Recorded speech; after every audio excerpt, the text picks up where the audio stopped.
Hi, I'm Daryl Urbanski, and welcome to the Best Business Podcast. My mission is to help create 200 new multi-millionaire business owners. How? You'll do better when you know better. In my interviews, you'll hear from self-made millionaires, seven-figure business owners, authors, and world-class experts sharing how they did it so you can too without experiencing the same obstacles they did. When your life and your business grow as a result of what you're about to discover, please call me and tell me about it. The number to leave a voicemail is 1-888-844-GROW. That's 1-888-844-4769. Long distance charges may apply. Dial now to call me, connect, share your personal story of how my interviews have helped, or share your current challenges and frustrations so I can connect you with an appropriate course, coach, or help you if you connect. Now, if you like this interview, please share it with a friend you think will benefit. They'll appreciate it, and I will as well. You can also connect with me on social media. Look for Daryl Urbanski, D-A-R-Y-L, Urban Ski, U-R-B-A-N-S-K-I, and add me so we can be friends. Now sit back, relax, and enjoy what I've prepared for you right here, right now. Hello, everyone. Thank you for joining us. My name is Daryl Urbanski, your host as always, and today we are joined by Dr. Adam Arnold, the founder of Web Profit Maximizer. WPM is a social media and digital marketing agency based in Sydney and serves clients globally. After 17 years of studying, testing, and successfully implementing the latest digital advertising techniques from some of the best mentors in the world, Adam has learned a thing or two about business growth. So I've asked him here to join us today to help us all market online a little better. So Adam, thank you so much for joining us. How are you doing, my friend? Hey, Daryl. Thank you for having me on, and I am doing really well. Thank you. Yeah, I know. You're just giving me some great tips, and we were talking about some stuff before we hit record. Now, I know you as a savvy entrepreneur who's obviously helping grow businesses and making differences in people's lives. But how did you even get into this? Like, there's a doctor at the beginning of your name. I was kind of surprised when I saw in the bio. I'm like, Adam's a doctor? And I mean, do you come from a family of entrepreneurs? And how did you get to where you are now? Great questions, Daryl. So I'll take the last one first. I come from a family of entrepreneurs. No, my father is a butcher and my mother ran the school lunch program. So that was kind of my background. And most of my family were farmers. I grew up in rural America. So there was no entrepreneurial spirit in my family growing up. I had an injury when I was in high school that led me onto the career path of being a chiropractor. That's how I got the name doctor. And ironically, that is the same reason why I got out of chiropractic, because my back injury stopped me from being able to practice chiropractic. I practiced for 17 years. So so that's kind of what got me in, what got me out. And at that stage, I was at a stage in my life like, wow, what am I going to do with myself now? Like, I'm really passionate about chiropractic. And really, and the reason I'm passionate about chiropractic is because I love helping people. So what can I do with my life to help people and still get results? And also do something that I actually enjoy doing. And the obvious answer for me was I loved marketing, because I've been marketing my own chiropractic practice and studying some of the greats like Jay Abraham and Dan Kennedy. Long story short, I wound up being a part of a mastermind program by one of the top Facebook marketers in the world, Ben Simkin, which you've been at one of his events and spoken at as well. That's right. Well, actually, we also did an interview with Ben. I'm trying to get him back on for a second time. But Ben's a great guy. Sorry, keep going. Yeah, cool. Yeah. So got into Ben's mastermind, created an ad, generated 1,200 leads in 3 months for that business. And it's just kind of been rolling on ever since then. That's awesome. That's excellent. So obviously you've been through a few different types of business models and you've seen a lot of different seasons in business. What have been some of the greatest challenges in your career? Oh, great question. So, I guess one of the things is, like, because I was marketing and running my own chiropractic practice, I have got both online and offline experience, copywriting. And so it gave me a complete sort of a picture of the whole marketing process. Some of the biggest challenges that I have found, probably as an agency now, The biggest challenge that I find is when I generate leads for a company, we'll have one of two problems. One is they have too many leads and they can't handle them, and we have to turn off our marketing. Or number two is they get a bunch of leads, but they can't convert them into clients. And so both of those problems really comes down to having the back end sales process. So now before we start working with a client, we always make sure that they have a specific sales process in place so that they can convert those leads and so that they can handle the number of leads that we're putting in through to them as well. And that's really powerful because I know already, it's funny, with my girlfriend. This last night we were at her mom's store, and all business owners think they've got a problem, like a traffic problem or an inventory problem, but her store is literally like 3 feet, 4 feet across from McDonald's entrance. Wow. And it's like there's a McDonald's that's like it's a huge anchor store, first of all, in any location, right? McDonald's draws people. They're busy all day, every day, walking in and out. So the problem isn't that it's a conversion problem. Everyone has a conversion. Everyone thinks I don't have enough traffic, whether it's an online or offline business. You hear that all the time. I don't have enough traffic, but typically, if you had more conversions, you could get a lot more out of less traffic. If you can make one sale out of every 10, then to make 10 sales, you need 100 people. But if you're getting 2 sales out of every 10, you only need 50 people. That's half the traffic. So it's almost like people always focus on the traffic part, but what you said is so important. So we talk about having a back-end sales process in place. Can you kind of describe what that, I mean, this might sound really rudimentary and basic, but just for, shits and it's my own show, I can swear, just for shits and giggles, can you explain what is like a back end sales process? Like what does that look like?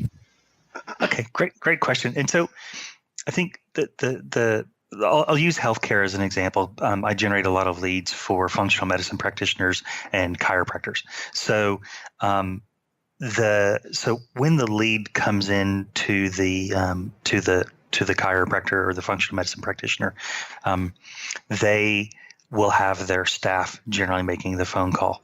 Now, the staff person that is the person that sees the clients walking in the door and greets them and takes them into the rooms is more of an administrative trained staff person, and they're not used to following up on people. So the first thing is that they have to be used to getting on the phone and having conversations with people. And the first area that it'll drop off is if they think they've made 2 or 3 phone calls, anything beyond that would be bothering someone. Right. So we have to train them to understand that it's okay to make 15 or 20 phone calls within the first 72 hours of a lead coming in. Right. So that's the first step is we need to, clarify when you get that lead coming in through your inbox, this is the steps that you need to do. And the first thing is you want to call them. And the quicker that they call them, the better the result will be. Right. Okay. And then the second step is okay, well, what do I say once I get them on the phone? And so then we work with a scripting process with them on what they should say to convert. And sometimes we don't know exactly what we're going to need to do to get the conversion because we need to trial it. Mm-hmm. But typically we can come down to the biggest objections are generally time and money. Right. So it's about showing the value of whatever it is that they're getting on the phone, because most of my clients are on the higher end of they have high ticket items. So they're not a typical chiropractor or a functional medicine practitioner. Their programs are anywhere from $2,500 to $15,000 to come in and see them. So there needs to be a lot of value being displayed on the telephone. Right. And then once they get that client into the office, then it's about making sure they understand how to track what happens. Right.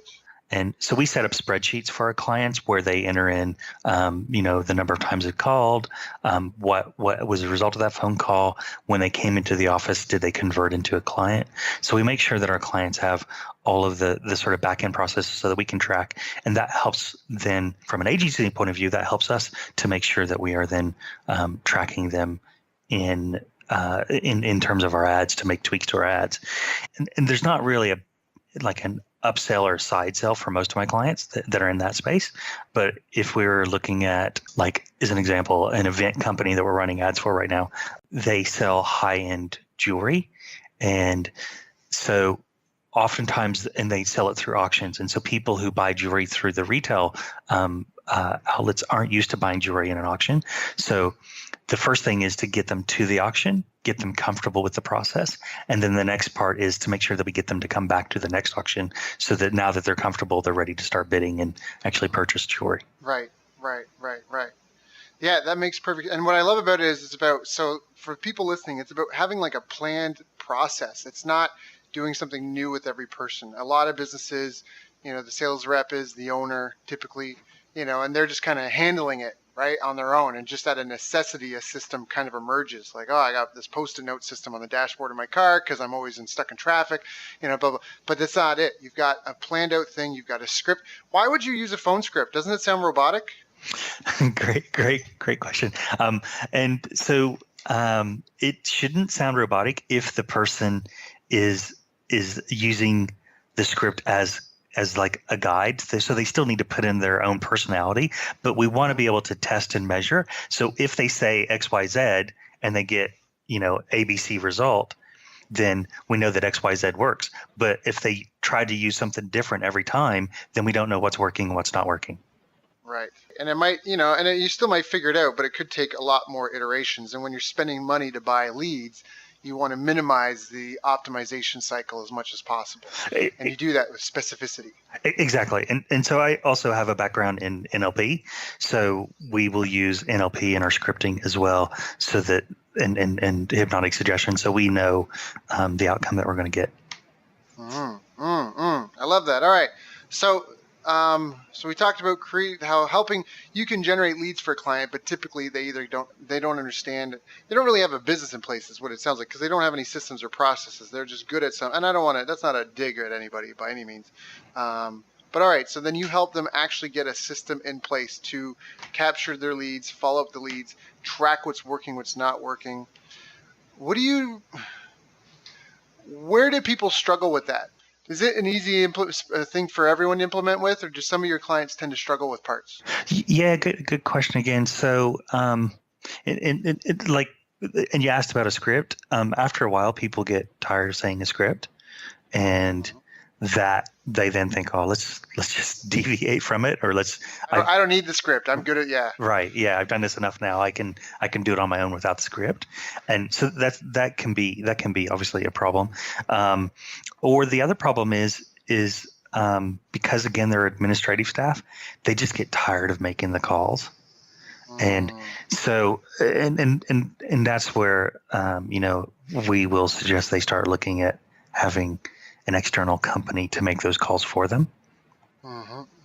Because those are salespeople, and they don't care if they call the person 100 times a day. They're there to get a sale, and they enjoy making the phone calls.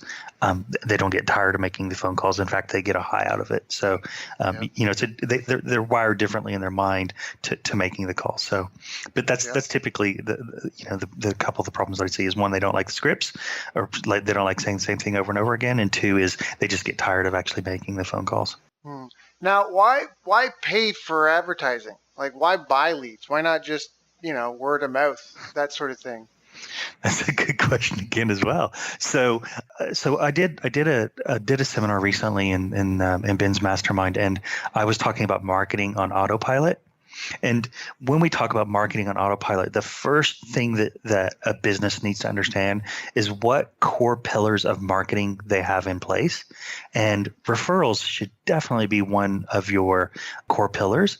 The challenge with just having referrals is number one, you never know when someone's going to refer. You can't control that. So it's kind of like you're on this roller coaster ride of, I got 2 referrals this week and I got none last week, and then it goes up and down like that. So that's the first reason why we don't want to just rely on referrals. The second reason is because if you're after substantial growth in your company, you're going to have other marketing in place. And so the beauty of having paid advertising is we can scientifically look at it and go, okay, if we run an ad that's going to produce for X dollars, it's going to produce a lead. And if we get X number of leads, we know that we can convert, Y of them into clients. And so then, therefore, we know that we can get a client landed for, $100, $200, whatever it is. And we know that the back end sell of that is going to be $2,500. So now we have a system that's automated that we know that we can follow through and we can control with paid advertising. Whereas if it's organic, like as SEO, I think everyone should have that in their business as well. But you can't rely on how many people are going to search for whatever keyword you're looking for in Google that particular month. Whereas within paid advertising, we can control how many leads we're going to get, how many new customers we're going to get. Yeah. Yeah. You can literally turn a tap. It's like, hey, let's get 300 new customers, and then you just get them. And it's a simple concept to grasp, and I think it's a simple thing for you to understand, but it's not easy. It's not straightforward and easy. If it were, more people would be successful at it. So I think that's really where 17 years of experience plays a powerful role, because it really helps shorten that curve. You can do it. A lot of people also, there's a great book, Scientific Advertising, written by Claude Hopkins, and in it he says, you should treat your advertising like you would a sales rep. You wouldn't expect your salesperson to make sales their very first day on the job when they're just learning about you and your product. You would have to pay them and invest in them for a particular amount of time before they would start producing any results. And a lot of times paid advertising can be like that. You have to treat it like that, because it's such an asset when you have that tap that you can just literally just turn it on and get more customers.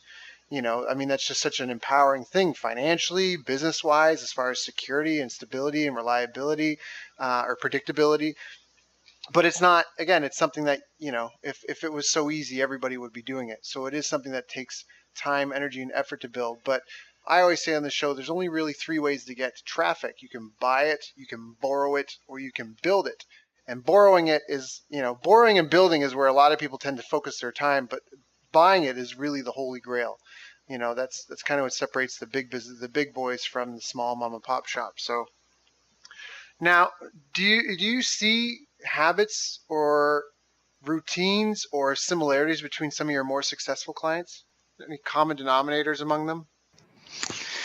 Yeah. So, I think that if we look at their mindset is definitely probably one of the first keys, and that is they have a mindset that they're willing and they're open to try something, but they also have the mindset that, hey, I'm willing to pay to build my business. So I'm willing to invest in it, knowing that I'm going to get a return if I'm spending some money on advertising and growing my business.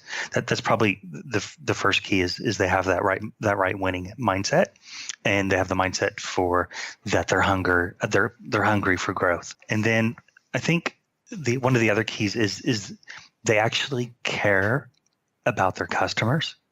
Like, they really, really care about the people that they're looking after. And because they care so much about them, they know a lot about their customers, which helps make my job easier, because the more they know about their customers, the easier it is for me to be able to write marketing that the customer will understand. And, there's a saying that says, in our marketing, if we can tell the customer what their problem is and say it better than what they can say it themselves, then the customer automatically is going to raise their hand and say, yeah, I'm in, because I know that you can solve my problem because you just stated it better than I could state it myself. Yeah, so right. So caring about the results that their customers are getting is absolutely essential. And then the third is caring for their organization, for their team, and making sure that the happiness of their team is one of the most paramount things that they have in their company as well. I love that. Right now, I like to share with you 3 things which I believe will help improve your life, save you money, plus make your business and income grow fast. The first is to call 1-888-844-4769 or 1-888-844-GROW. Introduce yourself and tell me how I can help, or how far you've come from where you were when you started. Your story can inspire others, plus motivate those who are in now or have come from a similar situation. Second is, let me suggest the best of the best options available for your current business. I speak to a lot of people, and I can connect you to the expert, resource, or tool which will get you the growth you want in your business now if you will just take a second to tell me about yourself. Visit bestbusinesscoach.ca/help. I'll diagnose the exact thing you need to get you from where you are now to where you want to be in your life and business. Once again, just go to bestbusinesscoach.ca/help. And with a couple clicks, you'll see what I'd suggest you do if you sat down in front of me and helped me understand your current mental, physical, financial situation, plus the stage and status of your current business now. So once again, go to bestbusinesscoach.ca/help, click on what best describes you, and only get the best you deserve. Your time is important, so help me get you the right tool, introduction, strategy, tactic, or tidbit of information you need for better revenues and save your time by needing less effort. Work smarter, not harder. I'm suggesting you help me help you work on your business instead of in it. Third, check out morefreemoney.com to plug a money-sucking black hole and save your business from disaster before it's too late. See, most entrepreneurs don't give their credit card processing accounts a second thought, but that's a big mistake costing you thousands and even tens of thousands of dollars each year. Money you deserve because you're the one who's done all the hard work you do to make the sale. The merchant industry is so bloated with fees, shaving 0.5% or even a full percent can be worth a fortune to your bottom line. All you're doing is keeping more of the money you're already making. The other risk is having the wrong merchant account puts your entire business at risk if and when you hit a sudden growth spurt. Your merchant can decide to keep the money for 8 months plus and shut down your ability to charge credit cards or even switch to a different merchant. Don't wait until it's too late. It takes 5 minutes and it's 100% free to find out how much you can save and make sure the merchant you have right now is the right one for your type of business.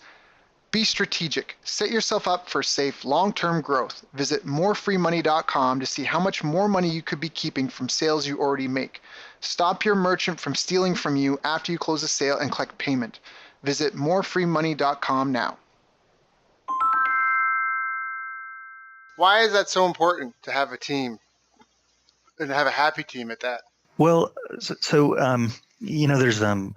think his first name was Patty. He was a dentist, and I think I first heard this concept from him. This is going back probably 15 years ago.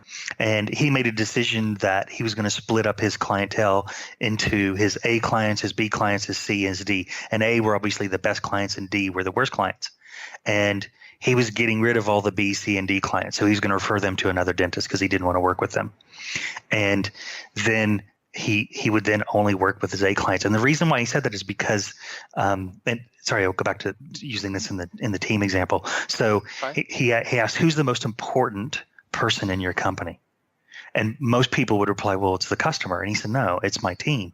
And the reason it's my team is because I'm around them all day long, every day. So I have to get along with them. I have to, like them, and I have to be able to trust them. And so they're the most important people in my entire organization. And the customer comes second. And then with the customers, he cleared out so that he was only working with people that he wanted to be around all day long. So his happiness came from, number one, having his team be happy and be around people that he liked. And number two, from his customers also being people that he liked and wanted to be around as well. That's such a powerful thing, because I think that's why a lot of people get into business. It's to have control. Like, there's so many things that are out of our control. I think there's people that they want that control. They don't want to deal with a boss that they don't like, or they don't want to be subject to somebody else's input or abuse. So they start their own business to have their own control over exactly that. Who they are surrounded by at work, what types of customers they do or don't have. But most people don't exercise that. Now, isn't that a scary thing, though, to turn away some customers because they're not treating you with respect, or they're not the types of people that you want to get along with? Like, isn't that a scary thing to do? Yeah, absolutely it is. But it's also at the same time, it's very freeing. Once you do it, it's very freeing. And I think it opens up a vacuum where you're going to attract more of the type of customer that you want. I think that's really true. In fact, I want to just talk about that for a moment, because the customer is not always right.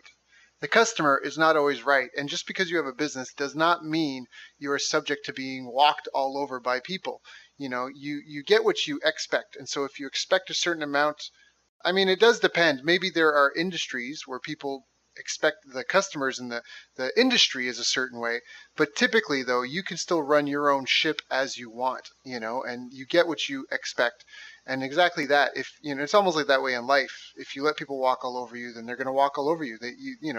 People will take they'll take all the room that you give them. Customers as well. Absolutely, they will. And in your company, you have your rules, and these are the rules that we abide by to have our happiness. Just like living in a country, you have rules that you have to abide by to keep it happy. You drive on one side of the road because that's what keeps everybody happy and keeps everybody safe. Yep. Yeah, I mean, all a company is a team of people. All a business is a group of people who solve the pain of another group of people with a product or service. Here you talked about dentists. So that's a group of people that solve the pain of another. Maybe it's a neighborhood. Maybe it's a type of person, a working professional. They understand they've got busy lives. Maybe it's people who are afraid of pain. And so it's a dentist office that, that makes sure that they put everyone under before they do, right? It's like it's people who solve this pain of a specific group of people. And so again, it's the same thing. It's it's a culture. Culture is such an important part of anything that you do, whether it's a sports team, whether it's a business, whether it's a family. The culture that you encourage, that you nurture, I mean, that's gonna it's almost like its own thing, right? It's gonna lead in directions you want or don't want, no matter what. And so I think that's a really, really important point. I just wanted to kind of highlight that because I know that there's a lot of people that feel like they're subject to their customers, and it's not the case. You literally design your own life, and whatever life you have, you've designed it. You've made all the decisions or refused to make the decisions that led up to that. And so, you're not a tree. Move. If you like where you are, okay, perfect. If you don't like where you are, do something different. That's why you're in business and you have that control. I don't know if maybe I lost some people with that, but I just think it's a really important point. Agreed. Totally. Yeah. So now moving along, where do you think the future of paid advertising is going? Oh, good question. And it's been in turmoil. So, as we're talking on this podcast, just today, chatbots were released again in Facebook. So for those people that don't know what a chatbot is basically an automated program that allows you to have a series of questions and answers inside of Facebook Messenger. They were opened up going back about 18 months ago, I think now, maybe 2 years. They were opened up into Facebook.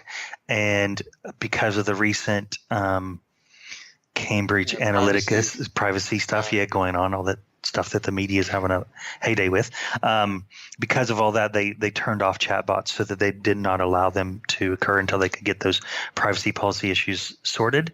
And today they've just released them back into working. So that's great news for businesses that are wanting to use those to automate some processes and communication within their business.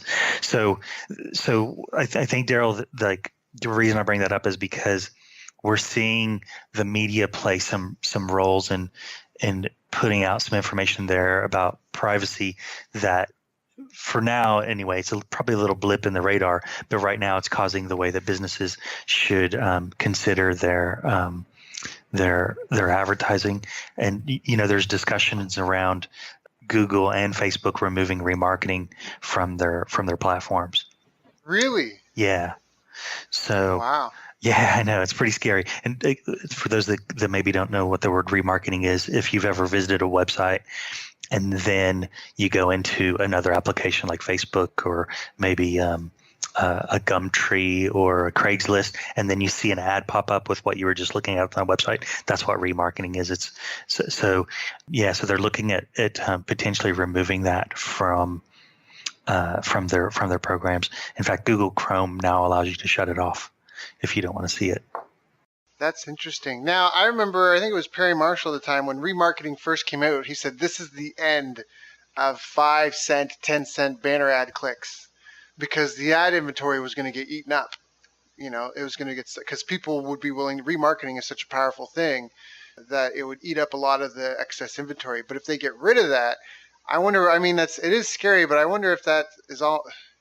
I wonder if the opportunity there is. So yeah, so that's a really good point. And so I'm working on a project with a couple of guys at the moment. We're creating a website that will have a couple 100,000 pages built in it, and that gives us the opportunity to serve ads through our website to that specific demographic. So I think that there's going to be an opportunity for potentially for banner ads, but more like a banner ad where you're approaching a specific website that has a specific demographic that looks like that's in your target market. So do you mean like media buying? Like I'm doing paid ads online and I can't really do remarketing, but I find that these sites, or these types of sites, my ads seem to do well on. And so then I approach them directly about advertising on them. Is that what you mean? Yeah, yep, correct. So like let's just say as an example that the business manufactures dog food, and there is a website for dog lovers, and they get several thousand visitors, a month coming into their website. So the dog food obviously matches the website's demographic. So right. Therefore they could put banner ads inside of that website and advertise within it to get business from that. Right. Yeah, because this is some old school, but I mean that's how advertising was back in the day. Before the internet, there wasn't remarketing. Well, that's when people are freaking out about this, and they're like, "Aren't you freaked out?" I'm like, "Absolutely not." When I started Facebook marketing, remarketing wasn't around. We didn't have it, and all the targeting options that we have now, we didn't have that either. So you had to rely on your ability to write good, strong copy and a great ad that matched what the target audience wanted to be able to get the result. Yep. I know a guy, Greg Davis. He's in teaching affiliate marketers how to market. He's a guru there. They call him Mr. 50K a day, and he has a saying that when the ad is good enough, the keyword doesn't matter. Exactly. Exactly. When the ad's good enough, the keyword doesn't matter. It's not about the keyword. It's about the demographics. And anyways, it's just an interesting philosophy. But that's how it was, because before the internet, you had to buy lists. That's how it was. You would rent a magazine list. You would put an ad in a newspaper, and that was kind of it. I mean, you could do radio and billboard and TV and that sort of thing, but the channels were fewer. The reach was further, I think. I think the cost per 1,000 was perhaps cheaper. I might be wrong on that. I mean, different medium. You're not going to pay 1,000 per, you're not going to send 1,000 letters in the mail for which you can get 1,000 eyeballs on Facebook for, right? Yeah. But I mean, just respectively. And so that's where it was. It was about generating your own list. And so for people listening, this is what it was. The name of the game was get something out there that identifies your group of people. It can be a free offer. It can be a low, cheap offer. But typically you want to build a list as big as possible. And then you spend all your time marketing to that list. You couldn't do remarketing. You had to market to your lists, and that's kind of how it was. And now in some ways people have gotten lazy where they're like, oh, I just remarket and this, and they may not get it, but they're doing the same thing. It's just a different, like there's nothing new under the sun. Right? It's all the same stuff. It's just transforming from one format to another format. And that's where someone like you, who's got 17 years, and even myself, who's been in the game for almost as many years as well, like that's where that experience really comes in handy, because where new people are getting caught up in the technique, we understand the principles and the strategies that have been, kind of proven themselves over the test of time. So yeah, and I think on this note, like one of the areas, like obviously, like your definition of what you're talking about, as a business is a group of people that work together to solve a group of people's problem. That's what Facebook groups do. And so I think that there's going to be more emphasis on Facebook groups, and there's so the F8 conference is going on right now in California, which is the Facebook conference, and that's going on right now, and they're releasing several new things. So be on the lookout of that in the next few days to hear what's going on there. I've got a friend that's just telling me that they've released now the ability, they've changed the join group button just a little bit, so it's going to be easier to join groups now, which is cool. That is cool. Yeah, groups are extremely powerful because it's a pool of people that you're interested in. The problem is reaching those people. It can be really cost expensive and time consuming to get in there. And I know Facebook's changed permissions on how to market in groups a couple of times the last couple of years. So all right, so we know that there's some new things happening with groups, some new things happening, I guess, with chatbots, with remarketing. That's kind of interesting as well. what are some of the most effective ways for someone who's new and, maybe they're not sure if they want to get with an agency or not yet, but they need to get their own, they want to jump in, they want to test the waters. What do you think are some of the most effective ways to get something basic up and running? The one caveat that I'll put on this is that oftentimes, when you've been doing marketing for as long as what you and I have been doing it, the ad that we're going to produce is going to have a much greater chance of being successful, once it gets out of the gate. Whereas if someone is not used to creating ads and creating copy, and they don't understand how to use the Facebook advertising platform, then that can have problems like we were just talking about, challenges with Infusionsoft and ClickFunnels. So, and those sort of technical challenges would normally knock someone down and then they just give up. So the caveat on this is if you do not succeed at first, or if you come up against a problem, we have a rule in my company. If we're using a piece of technology like Infusionsoft or ActiveCampaign or any technology, and we get stuck on that using that piece of equipment, and it takes us longer than an hour to solve it, then we stop and we reach out to the support team of the company that makes that, and we wait for them to help us before we start to continue on. So if you get into that and you fail, or if you get into it and you reach a technical situation, reach out to someone that is an expert in that area to get some help. So that's the first caveat I put on that. The best way to get started and the most simplest thing to do is to first understand who your customer is. So if you've got an established business, go and talk to one of your customers that you absolutely love. So like I was talking about A, B, C, D customers, go and talk to an A customer, not a D customer, because we don't want to attract them in. So go and talk to an A customer and find out what the problem was that they were having, how they communicated that problem, where did they go and look for other answers besides coming to your company to solve that problem. Gather all of that information up and then use that as your foundation for building your ad inside of Facebook. That would be my first recommendation. If they don't understand Facebook advertising platform, then they're going to have to get some training on that. And Facebook provides training inside of it. They've got a training platform called Blueprint that is free to use, and you can go in and learn how to use the Facebook advertising platform. And the third part of this is make sure they're boring as batshit to read, but make sure you read the Facebook advertising policies. Know them inside and out, because you do not want your ad to get disapproved over and over and then get your account shut down. Right. And I don't know, is Facebook still like they were? I've been doing Facebook ads still, but not as heavily as I was a few years ago. And for the longest time, Facebook had a hair trigger on banning accounts, where Google would just disapprove your ad. Facebook would disapprove your ad in you. It was like, sorry, you wrote a bad ad. You can no longer advertise on our platform. As opposed to just, this ad sucks, make a better one. Is it still, how touchy is that right now? So Facebook, like when I first started advertising in Facebook, I had 3 accounts shut down. So I haven't seen that sort of thing happening as much, but with the privacy policies coming out now, I'm sure that Facebook is going to start to monitor that if you're doing anything that's going to be breaking a privacy policy. So if you're sending someone to a landing page, make sure you have privacy policy on that page. I had a client, actually a good friend and a client for a while, and he was doing something like 20,000. He was out of Mexico. He was doing something like 20,000 net profit a month. Had an ad set running in Facebook for 8 months, almost untouched. Went in, made one small edit, and his account got shut down. It was like, and it was almost like they hadn't. It was like it somehow got under the radar all those months. It was something like he changed the URL, like he didn't even change the ad.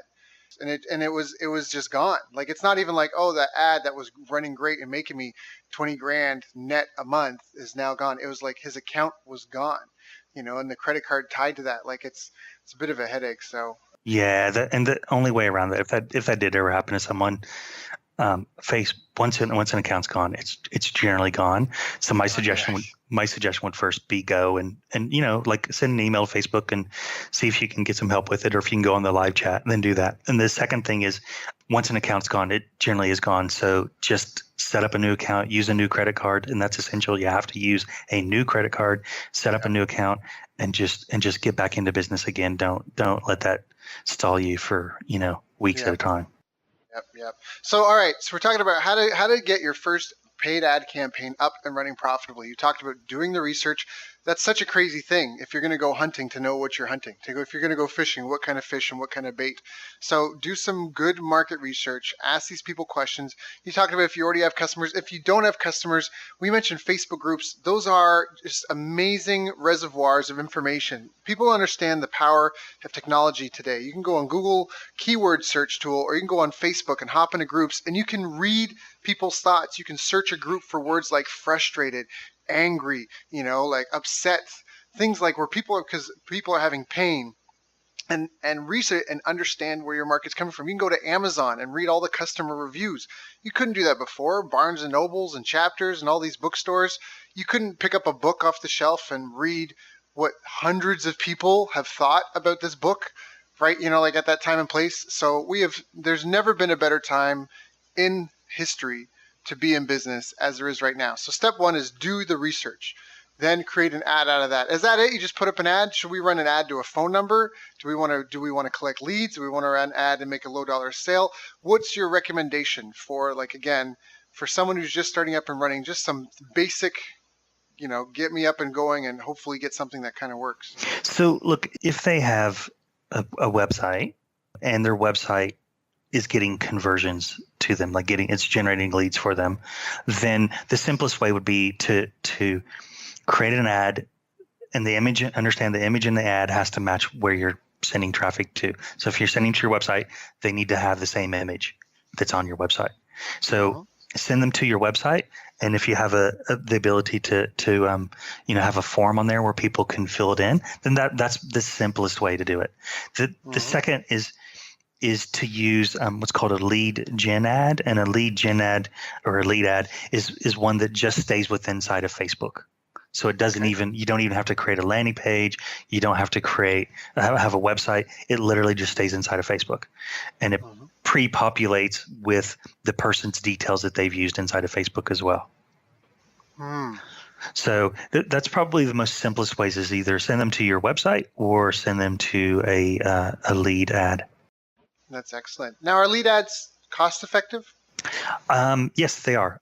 With a lead ad, we use them for a lot of our clients, and obviously the skill level is gonna vary here, but we'll generate leads generally somewhere between sort of $8 to $25, depending on the industry that we're in, using lead ads. That's excellent. Yeah. Okay. Good. All right. So really, that's it. I mean, it's traffic and conversion. And if you have an ad that's getting clicks, but you're not getting opt-ins, you may want to look at the ad. By all means, Adam, correct me if I'm out of line here, but you may want to look at the ad and the landing page and try to figure out which one of them is off. You might be getting clicks for something that you're not delivering on your landing page, or you might be getting clicks for something that your landing page is confusing, or people don't understand what they're supposed to do next, or it's just not an appealing offer. Is that kind of accurate? Yeah. So typically, if no one's clicking on the ad, then there's a problem with the ad. If they're clicking on the ad and going someplace and they're not taking action, there's a problem with wherever they've gone to take action. And if after taking that action, then you're having difficulties getting a hold of them, then the follow-up process is a problem, or the entire funnel was incorrect. And so really, people could see it's kind of a step-by-step process. You start with the market and the research and who and what and why they need your help to solve whatever. And then you create an ad that hopefully, and it's, everything's going to have a decreased performance. So if you get 100 clicks, you won't get 100 leads, right? Right. You might have a few thousand people see the ad and you'll get a couple hundred clicks, and then you'll get a handful of leads, tens of leads, hopefully. And that should hopefully, depending on turn into 10 plus sales, right. As a good benchmark. So it's kind of a funnel where you've got a large volume, and some of this might seem really rudimentary, but I love fundamentals because they're fundamental, and they, you can't go wrong with fundamentals ever. But and it's just a bottle, and you have to look at where the bottleneck is, and applying your focus anywhere other than the bottleneck is futile. It's a waste of time and energy. And so if you have a business and you have no customers, do you have any traffic? Do you have any leads? Are you not getting the foot traffic that you need into your store, or you're not getting the visitors to your website that you need? That's step one. Okay, well, how do you get more people into your business? That's step one. If they're coming in and they're not buying, Now that's the next step, right? And you Yeah. want to try and keep things as consistent as possible because you want to try and be scientific about it. And if you're doing something new every day, it can be tough to know what works and what doesn't work. Exactly. And it's the other thing is sometimes people will, if they've done the research and then they've written what they think is an irresistible offer, but they're not getting conversions with it. They may start trying to change too much. And so that's where, we maybe just want to change one thing. Maybe it's the image, maybe it's the headline, maybe it's the Right, offer, right? We only want to change one thing at a time, not try and right. change everything. Right. And typically those are the two best things you mentioned right there, headline and offer. If it's an ad, the image I think is what gets most attention. There's a great tool, Ad Comparator. Blair Gordon, I think, is the guy that made it. I've used that tool forever. It does Taguchi testing, which I don't want to get really geeky on this, but it's a way of doing split testing faster and to test more variables. And I love the 3-element test. So this allows you to test 3 things, 5 things, 7 things, 11 things at once, because typically to do a split test or even a multivariate test, the amount of traffic you need to get conclusive results is prohibitive for a lot of people. It prevents people from doing it. But Taguchi is kind of like a way to just kind of eyeball it, and you're still always making progress as you go forward. I love the 3-element test because you can do 3 elements of an ad. You can do ad, offer, upsell. You can do any 3 things that you want and put it into that and test it. And so that's a great tool that I love. But what you said again, typically headline and offer are the strongest. I know all the times that I use that tool for Facebook ads, almost every single time the image was the most impactful thing on getting more conversions. Once we had an offer that worked, once you had an ad that worked, it was getting different images because the images are what gets attention. And if people have to see it first before they can act on it. So, Right. Yeah. yeah. Offer is definitely the highest of those areas that, the more irresistible the offer is. And the point on that I would make is, I see this so often, right? Business owners are passionate about whatever it is they do, whatever their product or their service is. They're very passionate about it. So they think if they give their product or service away, that is valuable because it's valuable to them. But you have to always put yourself in the shoes of the person that you're trying to attract in. And so the offer has to be valuable to your potential client, not to yourself. Right. Yes. You're not in business for you because you're not going to pay all the bills. You're in business for other people. And that's kind of where you have to strike that balance where, yeah, exactly. You're serving others. You're not so much serving yourself. You're serving others and hopefully in an industry and in something that you love, right? But it's not about you. It's about them. Yep. I love it. And it's not a charity. So you kind of have to appeal to their self-interest. And it won't be fair always either, right? But that's well said. Yep. So I want to ask one thing before because I know we're getting close to the end of the call. You mentioned 4 pillars, and you said referrals is one of those. What are the 4 pillars? I'm super curious. Oh, I said core, CORE. Right. So that's what I was referring to was core pillars. So it was core, and for every business that's going to be different. So typically, referrals is one core pillar that a business would have. Another one would be, having a website, and within the website becomes a lot of other things. And that is, how do we get people's eyeballs onto the website? So that can be through Facebook, through Google, through, whatever means of traffic, search engine optimization to get traffic to that website and getting it converting. Another core pillar is typically for most businesses is some type of an event. An event, when I say event, an event could be, if you're an e-commerce store, an event could be, it's Christmas and you're having a Christmas sale. If you're a service-based business, an event could be an internal event that you're holding inside of your business for your customers, for them to bring along potentially new customers for you as well. So that can be an event as well, and those are typically the most sort of like 3 or 4 core things that I would see. I'm trying to think if there's another one that I'm forgetting. Please chime in, Daryl, if you can think of another one. Yeah, well, it depends what we're talking about, really, because there's core follow-up systems. I think referrals is a huge part, if not even just to generate new business, but it's almost like if you're not in, you're in the arithmetic business when you have a business, right? So it's how many visitors, like how many potential, right? How many leads, how many qualified leads, how many buyers, how many complaints and returns, how many testimonials and referrals. So again, the core pillars, that's why I was just curious what your four were, because there's a lot of different ones. I don't have four off the top of my head, but I mean, there's everything. Everybody needs the way to onboard new customers and to treat new customers and create a wow experience, to create repeat buyers. I think that's a really important thing. You have to find a way to get customers. You have to find a way to get them to come back over and over again. I mean, that's really, there's only three ways to grow a business: get new customers, get them to come back more often, and get them to spend more money when they're there. So if your typical customer only comes and buys from you twice, how do you get them back a third time? How do you get them back a fourth time? How do you get them back a fifth time? Is there a way to make a membership part of your business, some sort of subscription revenue? That's a huge part. So that's kind of, I mean, it's what we're in the business of. Every business is in the business of getting and keeping customers. So how do you get them? How do you keep them? How do you optimize? How do you track what works, what doesn't work? So that's why I was just curious. There's a lot of different things. People that listen to these interviews, hopefully this has been really powerful for you. We've covered a lot of ground, and we've covered some really fundamental and proven time-tested things. And I know some of it may have seen that some of the more expert people listening to this were like, I know what remarketing is, I know what whatever. Well, first of all, thank you for making it to this part far in the call, but also understand you can't. One of my favorite quotes about mastery is do it until it becomes dull, and then do it until it's beautiful. I like that. Right? Like that's true mastery. And so when it's, I mean, I come from a martial arts background, and, there are some guys that they would get other black belts with stuff we learned in our first week. And it's just so amazing. You're like, wow. And that's like virtuosity, is doing the common uncommonly well. And you only do that through focus and determination. I mean, there's a lack of grit in the world today. There's a lack of that determination, that persistence.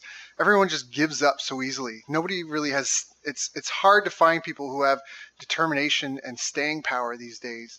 I did a Facebook Live rant about this not that long ago, because it's disappointing. And that's one of the things that I miss about running a martial arts school. Is when I had a martial arts school, every day people showed up to get better. No one showed up to whine. No one showed up to complain.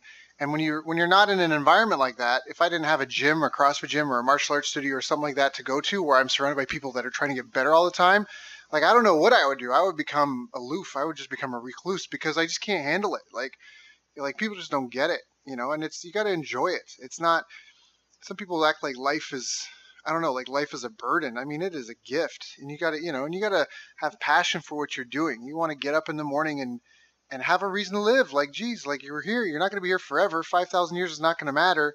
You got to get up and do something that's meaningful. Yes, you got to make money. Okay. So what do you want to do? You want to go plug in at a job and have someone tell you what to do? Or do you want to be self-directed and have an adventure?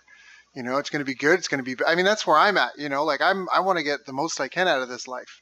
As far as I know, I only get one. I'm not sure, but so, just focus on the fundamentals and embrace the grind and love what you do, and just be consistent at it. And I don't know, just got to keep being a student. I think I'm on a soapbox. I should probably get off. It's your interview, not mine, but it's all good, Daryl. I think that your points are all very, very valid. You gotta enjoy the time that you're here, and you gotta be doing something meaningful, and always, right. And always continue to strive to be better at whatever it is that you're doing every day. That's right. And there's never going to be an end of the problems either. You're never going to be like, I've now solved all the problems in my life and my business. Everything is complete. You might have like a week, like a month or two, but there's always going to be something. And so just don't get all beat up and caught up in it, and just have fun. That's really, I mean, did you die? I love that meme. There's that meme from the movie Hangover. Like, did you die? No. Oh, okay. Then shut up. Like, like, it was really like, oh my, like, I was belly aching to Adam before this call about some immigration issue stuff I've been having with the U.S. But at the end of it, like, did you die? No. All right. So suck it up, princess. Like, it's, move forward. And so, anyways, Adam, I really appreciate you. For people who have been listening into this, you may want to listen again just to make sure you got everything. I hope you took notes. If not, definitely listen to it again and take some notes. Even if you never look at them again, it will help you remember them better. And I just really hope that you understand that we've talked about some stuff, and it may seem easy. Like, go on to Amazon and read the reviews, or check out Facebook groups, or, ask your customers some questions and create an ad. Some of this stuff may sound really easy, but it doesn't mean it's any less powerful. The stuff that we talked about today is real. There's no magic room. Adam and I aren't going to hang up the call and be like, okay, now this is what I'm really doing, to get results in my business. So it's right here. It's been given to you, and now it's up to you to implement it and go, if this were the gym, you got to go get 100 reps, hammer it out. And if you need some help, there are experts around that can help you. In fact, Adam, if anybody here would like to reach out and get some help, what are some of the best ways for them to contact you? So they can email me. My email address is adam@webprofitmaximizer, and maximizer is spelled MAXIMIZER.com. So Adam at Web Profit Maximizer, and I guess I should spell profit. I once had someone said, "Is that PROPHET?" I'm like, "No, it's PROFIT." So Adam at webprofitmaximizer.com. They can go to our website, which is webprofitmaximizer.com, and they can fill in a form there for a strategy session, and we can sit down and have a chat and see if there's anything that I can help them with in their business. And if they want it done for them, then we can also talk about that too. Perfect. So, Adam, thank you so much for joining us today. Again, you've been a valued friend and advisor, and I'm just grateful that I could introduce my following to you, my audience to you. Again, if you've enjoyed this, if you need some help, please contact Adam. And again, Adam, I appreciate you, and I'm just excited to see where we end up 10, 20, 30 years from now. Likewise, Daryl, same. You've reached the end of our interview. Now, first, let me thank you for listening. I appreciate and respect you more than you'll ever know. And now I'd like to ask you a couple of questions. First, what 3 lessons did you just learn? What 3 aha moments just jumped out at you?